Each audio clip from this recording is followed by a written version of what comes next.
Di awal film kita diperkenalkan kepada seorang pria bernama Will yang merupakan seorang pensiunan tentara Amerika. Pagi itu Will terlihat sedang menelpon kantor asuransi negara untuk mengurus biaya operasi kanker istrinya, akan tetapi di sini pihak asuransi menolak untuk membantunya. Pihak asuransi menolak dikarenakan penyakit yang diderita sang istri tidak masuk ke dalam tanggungan daftar asuransi, dan tentu hal itu membuat Will sangat kecewa. Will merasa seperti ditelantarkan, yang mana padahal dirinya sudah mengabdi selama puluhan tahun untuk menjadi tentara dengan mempertaruhkan nyawanya. Agar sang istri tak khawatir, di sini Will terpaksa berbohong dengan mengatakan jika asuransinya telah disetujui.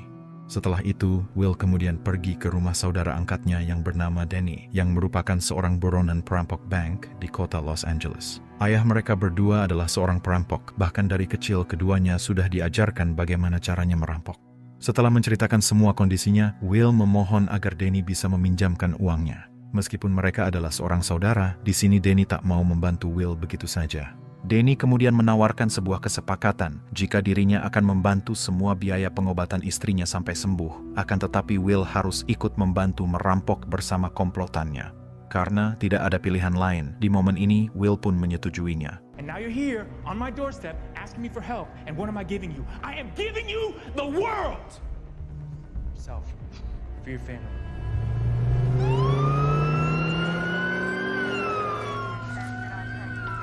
Di sisi lain, kita kemudian diperlihatkan kepada seorang petugas ambulan wanita bernama Cam, di mana ia terlihat sedang bersama rekannya yang sedang dalam perjalanan menuju lokasi kecelakaan mobil. Sesampainya di TKP, Cam langsung menolong seorang bocah yang kondisinya cukup parah. Tubuhnya tertembus besi, dan di sini Cam berusaha menenangkan si bocah, sembari menunggu kedatangan petugas untuk memotong besi tersebut. It's okay. What's your name? Lindsay. Lindsay. Go. Beruntung proses penyelamatan itu berjalan dengan lancar, dan setelah itu si bocah pun langsung dibawa ke rumah sakit. Ketika makan siang, rekan Cam memberitahu bahwa kondisi anak yang mereka tolong kini mulai membaik. Namun di sini ekspresi Cam seakan-akan tidak memperdulikannya karena baginya menolong orang hanyalah sebuah pekerjaan. Mendengar hal itu sang rekan dibuat bingung. Ia merasa heran karena Cam yang tak berperasaan memilih bekerja menjadi seorang petugas ambulan. Di sisi lain di sebuah bank besar, Danny bersama komplotannya terlihat sedang menjalankan aksinya. Selesai mematikan CCTV, mereka kemudian bergegas masuk, hingga akhirnya komplotan mereka berhasil menguasai seluruh gedung tersebut.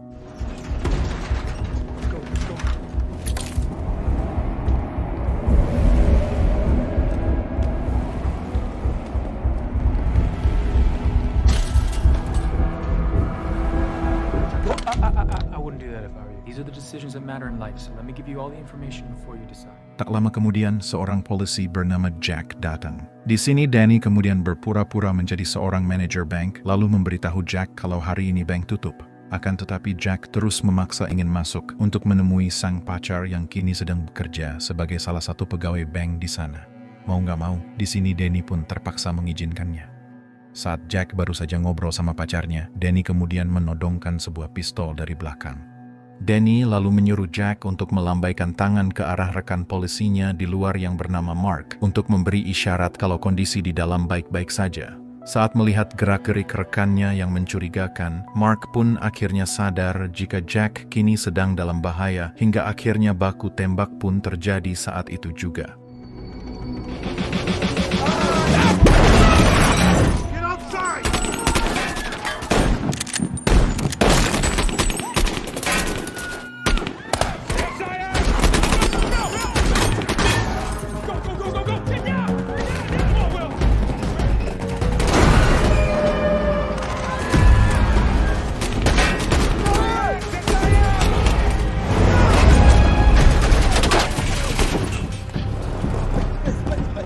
Tim SWAT pun akhirnya dikerahkan dan baku tembak hebat pun terus terjadi.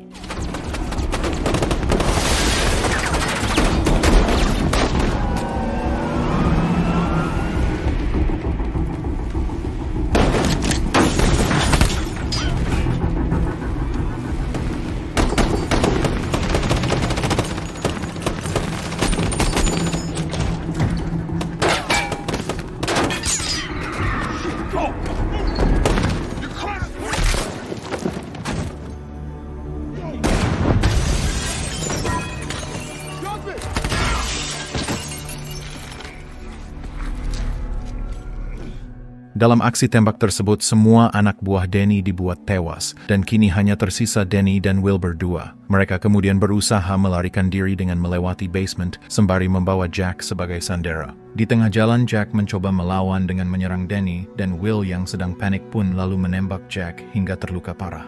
Di situ Will merasa sangat menyesal, dan ia pun berniat untuk menolong Jack. Karena keadaan semakin kacau, Danny lalu menyuruh Will untuk meninggalkan Jack dan buru-buru pergi dari sana. Let's go. Right now. Move. Move. Di sisi lain, Mark serta pihak kepolisian kemudian masuk ke dalam gedung untuk mencari keberadaan Jack. Saat mengetahui kondisi sahabatnya yang terluka parah, Mark kemudian berteriak untuk memanggil bantuan. Bertepatan dengan itu, Cam yang baru saja tiba di TKP kemudian mendengar suara teriakan tersebut. Ia kemudian bergegas menerobos masuk ke dalam, meskipun tindakan tersebut tanpa izin dari polisi. Setelah memasukkan Jack ke dalam ambulan, Cam terus berusaha keras untuk menyadarkannya. Di sisi lain, kedua orang ini masih saja mencari cara untuk kabur, hingga saat mobil ambulan Cam lewat, Danny pun langsung menghadangnya, kemudian membajak mobil ambulan tersebut. Setelah itu, keduanya pun langsung menyerang rekan Cam, lalu membawanya keluar mobil tersebut. Untuk berjaga-jaga, di momen ini Danny pun kemudian menyandra Cam. Cops. Officer down! At your hospital, Kim. Got an officer down, I'm going to memorial. Di pintu keluar ternyata ada banyak sekali polisi yang menghadang, namun beruntung di sini mereka berhasil lolos tanpa dicurigai.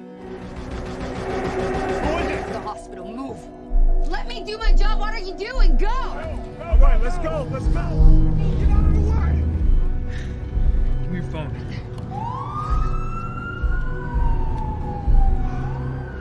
Say, Cam, how's your company track this thing? Yeah.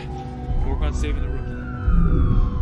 Saat Mark ingin keluar dari basement, ia kemudian menemukan rekan Cam yang terluka tadi. Rekan Cam lalu memberitahu Mark bahwa ambulannya kini telah dibajak. Dan Mark yang mendengar hal itu pun langsung melaporkannya ke kantor pusat. Di sisi lain, pimpinan tim SWAT yang bernama Monroe akhirnya datang. Monroe lalu menenangkan Mark dan berjanji jika timnya pasti akan menyelamatkan Jack. Setelah itu, Monroe pun mengerahkan semua pihak helikopter kepolisian untuk mengejar mobil ambulan tadi. We got an airship. What?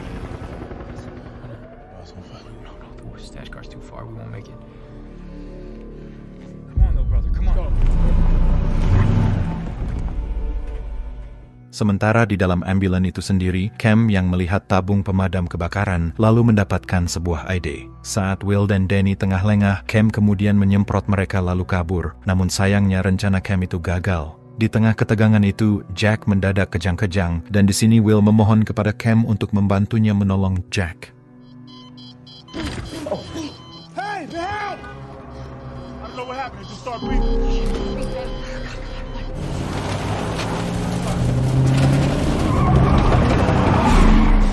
Setelah lama menunggu kabar, helikopter kepolisian akhirnya melapor kalau lokasi ambulan yang dibajak Danny kini sudah ditemukan. Monroe pun kemudian memerintahkan anak buahnya untuk mengejar ambulan itu, serta meminta pihak kantor pusat untuk menambah armada helikopter.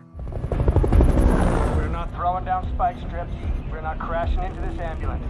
We got a brother cop on board. And I push harder, get him off balance. Di dalam ambulan itu sendiri, kondisi Jack terlihat semakin parah. Cam dan Danny saling membantu memasangkan alat-alat medis, sedangkan Will terus menyetir menghindari kejaran pihak kepolisian. Setelah berbagai macam usaha dilakukan, beruntung Jack berhasil diselamatkan.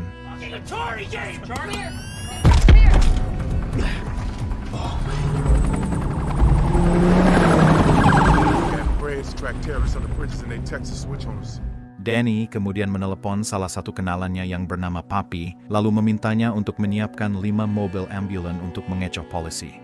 Karena Papi juga merupakan seorang perampok, dia pun langsung mengerti kondisi Danny sekarang. Tanpa banyak bertanya, Papi langsung setuju untuk membantunya, dan mereka pun kemudian janjian ketemuan di bawah jembatan kota. Danny lalu menelepon anak buahnya yang lain dan menyuruhnya untuk membawakan cat mobil ke bawah jembatan kota tersebut. They are two separate events!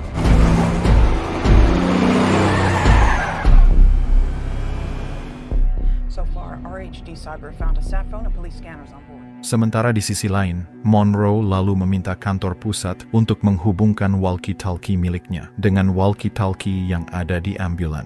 Dari walkie-talkie tersebut, Monroe menyuruh Danny untuk segera menyerah, sembari mengatakan kalau usaha kaburnya akan sia-sia karena sebentar lagi Danny pasti akan tertangkap. Karena kesal, Danny pun kemudian berteriak dan mengatakan bahwa dia adalah perampok terhebat di Amerika. Listen to me now. You give me my officer and one paramedic. Locomotive, Not only will I get rid of the choppers. We don't stop! Lock down, 18 yard for 11 years old.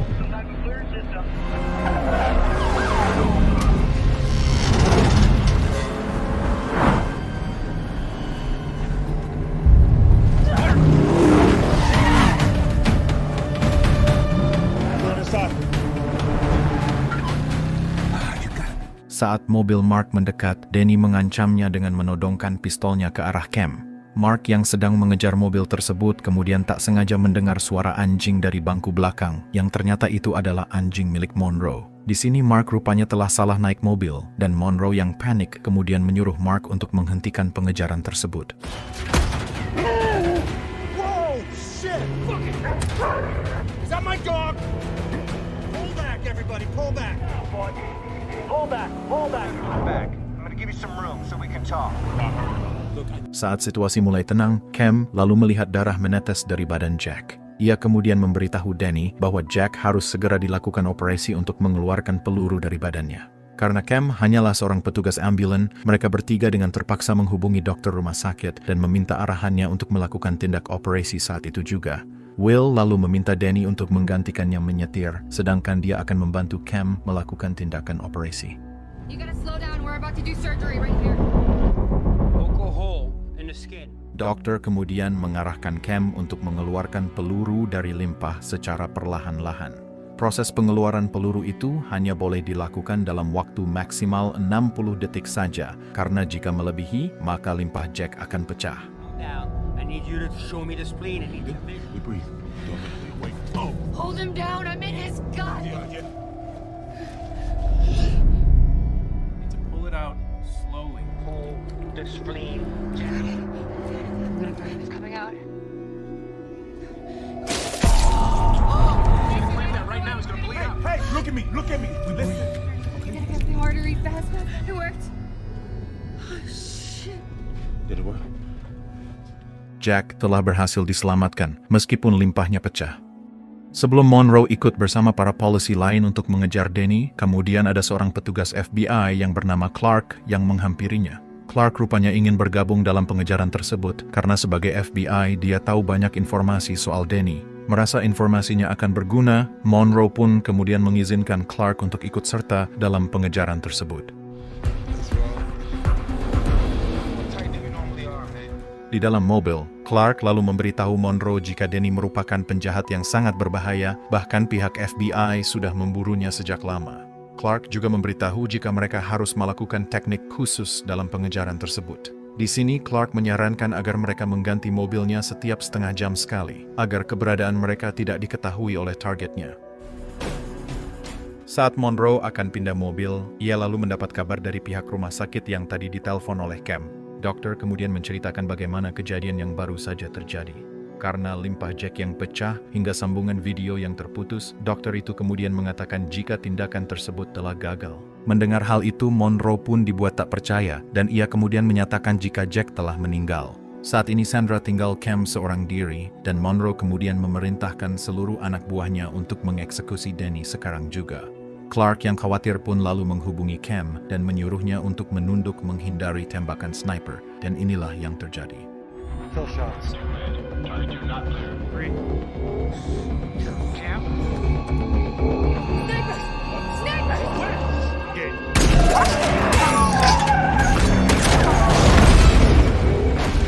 Stand down. I see what's happening now! Beruntung Danny masih bisa selamat setelah diberitahu oleh Cam. Dengan penuh amarah, Danny kemudian menembakkan pistolnya berkali-kali dan mengancam Monroe untuk tidak melakukannya lagi karena ia tidak segan-segan untuk membunuh kedua sandranya itu. Kejar-kejaran terus berlanjut dan Jack terlihat mulai kehabisan darah. Ketika tahu golongan darahnya sama, di sini Will bersedia mendonorkan darahnya. Dan di momen inilah Cam baru menyadari jika Will merupakan penjahat yang mempunyai hati yang sangat baik.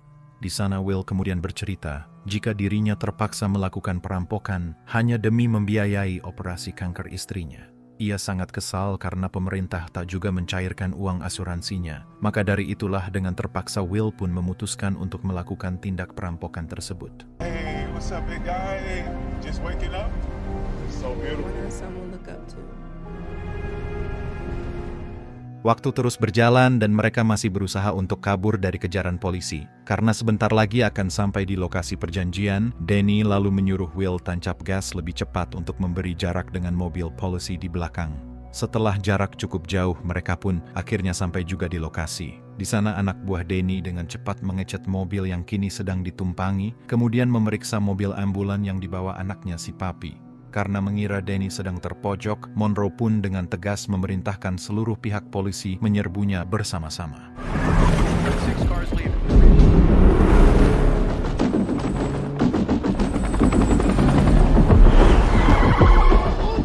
Whoa, all them guns for real? I wasn't feeling well. I went to the doctors and they told me to go to the hospital.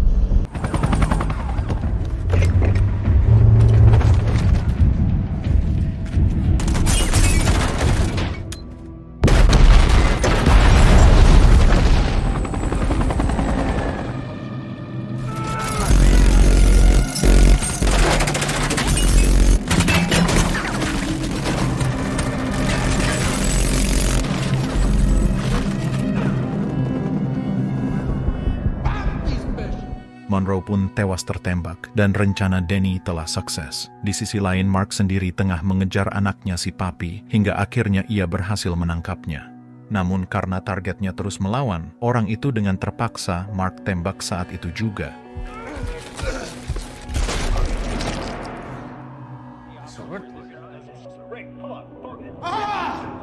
Menyaksikan berita tentang kematian putranya di televisi, Papi hanya bisa menangis menyesalkan semuanya. Beberapa waktu kemudian mereka pun akhirnya sampai di markas Papi, dan sebelum masuk ke dalam gudang tersebut, Will kemudian berpesan agar Cam jangan keluar dari mobil. Setelah Will pergi, Jack akhirnya tersadar. Ia lalu menyuruh Cam untuk mengambil pistol di sepatunya untuk berjaga-jaga. Di dalam gudang itu, Danny memberikan uang bayarannya kepada Papi dan menyampaikan bela sungkawa atas kematian anaknya tadi. Di sini Papi merasa tak terima. Ia merasa jika uang bayarannya tersebut tak sebanding dengan nyawa anak kesayangannya. Bagi Papi, nyawa harus dibayar dengan nyawa. Sang anak telah dibunuh oleh pihak kepolisian. Maka dari itu sebagai gantinya Papi akan membunuh Jack dan juga Cam saat itu juga. Sebagai seorang tentara yang selama ini selalu membela negara, Will tak bisa membiarkan orang tak bersalah menjadi korban. Namun di sini Danny memperingatkannya untuk menurut saja dan menyuruhnya untuk jangan mencari masalah dengan Papi. Will tetap menolaknya, yang membuat Papi kesal lalu memerintahkan anak buahnya untuk membunuh Will saat itu juga. Cornelius. Left. I wish we just both go left.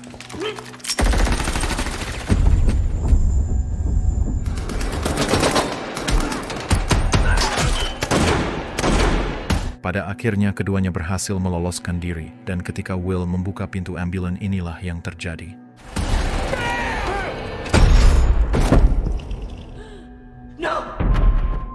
Cam yang ketakutan pun tak sengaja menembak Will, dan Danny yang melihat kejadian itu langsung bergegas untuk menuju ke rumah sakit. Di momen ini Danny belum mengetahui kalau Cam lah yang menembak Will. Ia menyangka jika Will telah tertembak oleh anak buah Papi. Di dalam perjalanan, Cam terlihat tengah berusaha menghentikan pendarahan Will. Di sini Will kemudian menyerahkan uang hasil rampokannya kepada Cam dan memberinya pesan untuk menyampaikan uang tersebut kepada istrinya nanti. Setibanya di rumah sakit, para polisi langsung berbondong-bondong mengepung mereka. Danny kemudian pindah ke belakang untuk memeriksa kondisi adiknya, dan Danny pun langsung dibuat kaget setelah mengetahui ada sebuah pistol di dalam mobil. Di sini Danny mengira jika Jack lah yang telah menembak adiknya itu. Ia kemudian berencana untuk membalasnya, namun Cam menghentikannya. Cam lalu menjelaskan bahwa dialah penembaknya. Ia kemudian meminta maaf karena ia tidak sengaja. Mendengar penjelasan barusan, Danny begitu marah, apalagi sekarang dirinya sudah dalam keadaan terpojok. Di sini Danny kemudian berencana untuk mengajak Cam mati bersamanya, sesaat sebelum pihak polisi berhasil menembaknya. Danny sadar jika dia keluar dari mobil maka akan langsung ditembak mati, maka dari itulah Danny berencana akan menembak kepala Cam di hadapan semua orang dan menunjukkan kepada seluruh pihak media kalau dia adalah penjahat terhebat di Amerika. Dengan perlahan Danny pun mulai membuka pintu ambulan tersebut dan memulai menghitung mundur untuk menembak kepala Cam. Namun tiba-tiba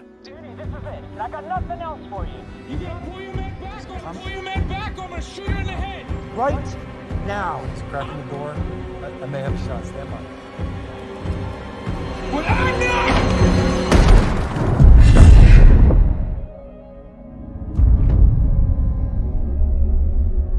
Danny akhirnya tewas setelah ditembak oleh adiknya sendiri, dan Will dengan terpaksa melakukan hal itu untuk menghentikan semua kejahatan yang telah dilakukan oleh kakaknya.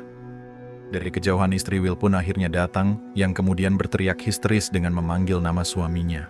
Mendengar teriakan itu, Cam pun langsung berdiri dan mengatakan jika tugasnya belum selesai.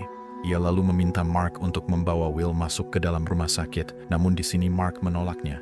Cam kemudian menjelaskan jika Will adalah orang yang telah menyelamatkan nyawa sahabatnya itu, hingga akhirnya Mark memutuskan untuk membantunya juga.